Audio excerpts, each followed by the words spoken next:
Di sini teman, di sana teman, di mana-mana kita berteman. Tak ada musuh, tak ada lawan, semuanya saling menyayangi. Tidak ejek-ejekan, tidak pukul-pukulan, saling tolong-menolong antar teman. Tidak ejek-ejekan, tidak pukul-pukulan, saling tolong-menolong antar teman.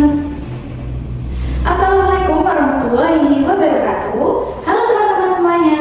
Perkenalkan, saya Sifadila Maulina, mahasiswa dari Universitas Islam Negeri Sunan Kudus, program studi Pendidikan Islam Anak Usia Dini. Hari ini, kakak akan membawakan dua teman yang sangat istimewa. Tebak, kira-kira siapa ya? Ada yang tahu tidak? Hewan apa ini ya? Benar, singa. Tubuh singa besar atau kecil? Ya, besar sekali. Lalu yang kedua ada tada, tikus. Tikus badannya besar atau kecil? Ya, kecil sekali. Menurut teman-teman, singa yang berbadan besar dan tikus yang berbadan kecil, apakah bisa berteman? Ada yang bilang iya, ada yang bilang tidak. Yuk kita cari tahu jawabannya lewat cerita persahabatan singa dan tikus kecil yang baik hati. Selamat menonton. Di sebuah hutan hijau dan sejuk, hiduplah seekor singa bernama Leo. Leo dikenal sebagai raja hutan. Tubuhnya besar, suaranya lebat, serta suaranya yang sangat keras. Roar! Tetapi sebenarnya Leo tidak ingin mengganggu hewan lain. Ia hanya ingin semua penghuni hutan hidup dengan damai. Suatu siang, matahari terasa hangat. Angin bertiup pelan. Leo berjalan mencari tempat yang teduh. Akhirnya, ia menemukan sebuah pohon. Ia pun berkata, "Ah, pohon ini sejuk sekali." Ia pun merebahkan tubuhnya. Tak lama kemudian, ia tertidur sangat nyenyak. Lalu, di sisi lain hutan, hiduplah seekor tikus kecil bernama Mimi. Mimi sangat lincah. Ia senang berlari, melompat, dan menjelajahi hutan. Wah, hari ini hutannya indah sekali. Ia berlari ke sana, berlari ke sini, melompat ke batu, melompat ke akar pohon. Karena asyik bermain, Mimi tidak melihat seekor singa yang sedang tertidur. Ia masih melompat, hap, melompat lagi, hap, dan brak. Ia mendarat tepat di atas hidung Leo. Leo pun terbangun. Rawr!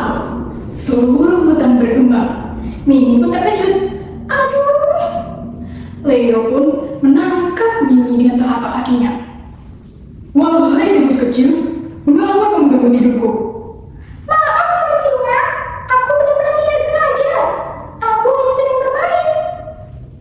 Mimi pun ketakutan. Leo yang melihat Mimi dengan tubuh kecilnya, Leo pun tersenyum. Kamu memang ceroboh, tapi aku tahu kau tidak sengaja. Aku memaafkanmu. Hah? Mimi terkejut. Benarkah kau singa? Aku boleh pergi? Tentu. Lain kali kau sedang bermain, berhati-hatilah. Mimi pun senang. Terima kasih Tuan Singa. Lain kali kalau Tuan Singa membutuhkan bantuanku, aku akan datang membantu. Leo pun tertawa pelan. Tubuhmu kecil, bagaimana kau bisa membantuku? Walaupun tubuhku kecil, aku akan berusaha membantuku. Menurut teman-teman, tikus yang berbadan kecil ini apakah bisa membantu seekor singa? Yuk kita lanjutkan ceritanya. Beberapa hari kemudian, Leo berjalan sendirian di hutan. Ia menikmati udara pagi. Namun, tanpa disadari, di balik semak-semak terdapat sebuah jaring memburu. Tiba-tiba, brak! Leo terjebak. Aduh! Ia pun mencoba melepaskan dirinya.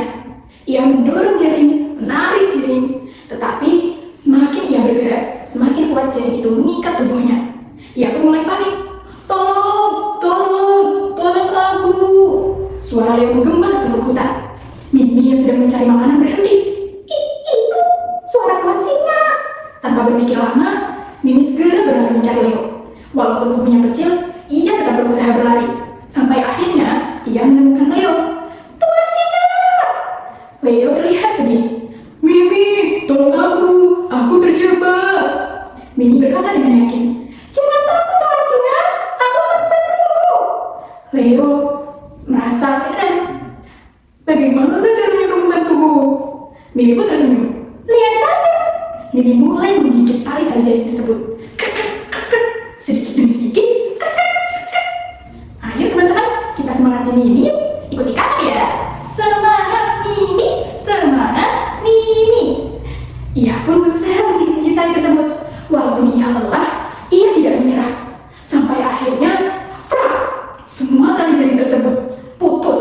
Akhirnya, Leo pun bebas. Hore! Aku bisa keluar dari sini. Leo pun berterima kasih kepada Mimi. Mimi, terima kasih ya karena kau sudah membantuku. Aku belajar sesuatu hari ini. Aku tidak boleh meremehkan siapapun. Walaupun tubuhmu kecil, tetapi hatimu sangat besar. Mimi pun tersenyum. Ibuku selalu berkata, semua makhluk mempunyai kelebihan masing-masing. Kalau kita saling membantu, semuanya akan terasa lebih mudah. Leo pun mengangguk. Maukah kamu jadi sahabatku? Mimi pun menjawab dengan ceria. Tentu saja aku mau. Mereka pun mulai berjabat tangan. Sejak hari itu, Leo saling menjaga semua penghuni hutan. Dan Mimi saling membantu kepada semua hewan-hewan yang membutuhkannya. Sejak hari itu,